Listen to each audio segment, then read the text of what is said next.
আল্লাহ রাব্বুল আলামিন এই আয়াতে হযরত আবু তালহা রাদিয়াল্লাহু তাআলা আনহুর ব্যাপারে এই আয়াতটি অবতীর্ণ হয়েছে। হযরত আবু হুরায়রা রাদিয়াল্লাহু তাআলা আনহু বর্ণনাকারী বলছেন, একদিন আল্লাহ রাসূল সাল্লাল্লাহু আলাইহি ওয়াসাল্লাম মসজিদে আছেন এবং সাহাবারাও আছেন।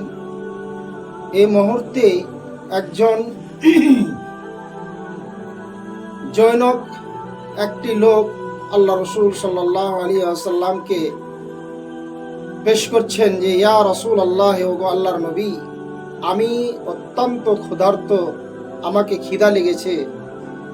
তো আল্লাহ রসুল সাল্লাল্লাহু আলাইহি ওয়াসাল্লাম একজন সাহাবীকে বললেন যে, আমার বাড়িতে যাও, যে কিছু খাবার নিয়ে এসো।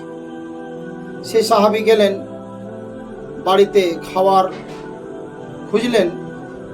আল্লাহর নবীর স্ত্রীদেরকে বললেন যে, আল্লাহ রসুল একজন মেহমান এসেছেন আল্লাহ রসুলের দরবারে, তো কিছু খাবার দেন।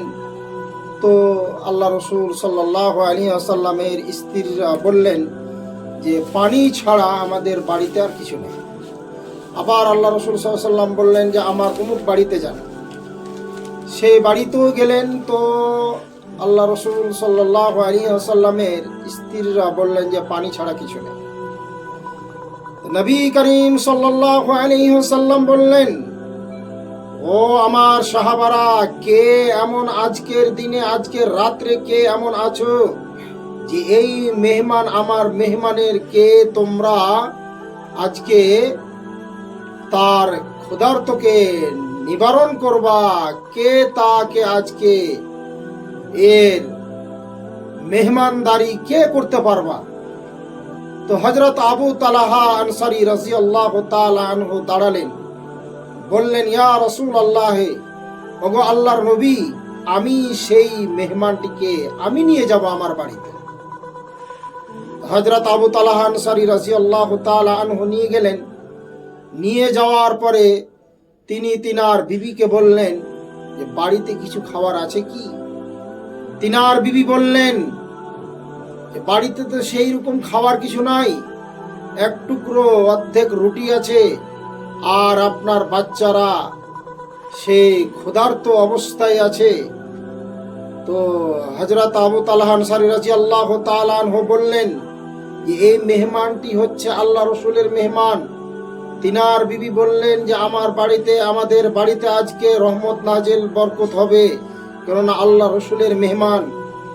হযরত আবু তালহা আনসারী রাদিয়াল্লাহু তাআলা আনহু বললেন, ওগো স্ত্রী, ওগো বিবি, শুনে নাও, আজকে রাত্রে আমি এবং তুমি পেটে কাপড় বেঁধে ঘুমিয়ে যাব, আর বাচ্চাদেরকে কিছু ভুলিয়ে দিয়ে তাদেরকে ঘুমিয়ে দাও।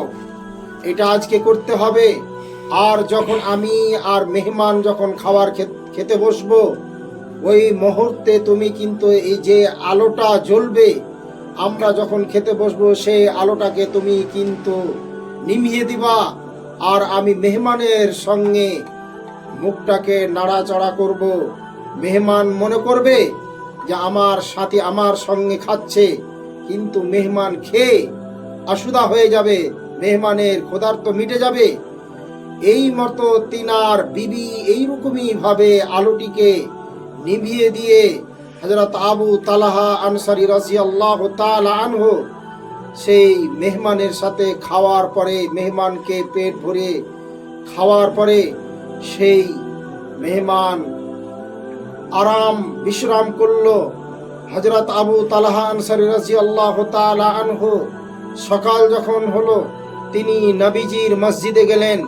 আল্লাহ রসুল সাল্লাল্লাহু আলাইহি ওয়াসাল্লাম বলছেন, আবু তালহা আনসারী, আজকে যেই রাত্রে তুমি যে আমলটা করেছো, সেই আমলটার কথা আল্লাহ রসুল সাল্লাল্লাহু আলাইহি ওয়াসাল্লাম হযরত আবু তালহাকে বলছেন, লাকাদ আজিবাল্লাহু আযজা ওয়া জাল্লা আও যাহিকা মিন ফুলানাতিন ওয়া ফুলানা।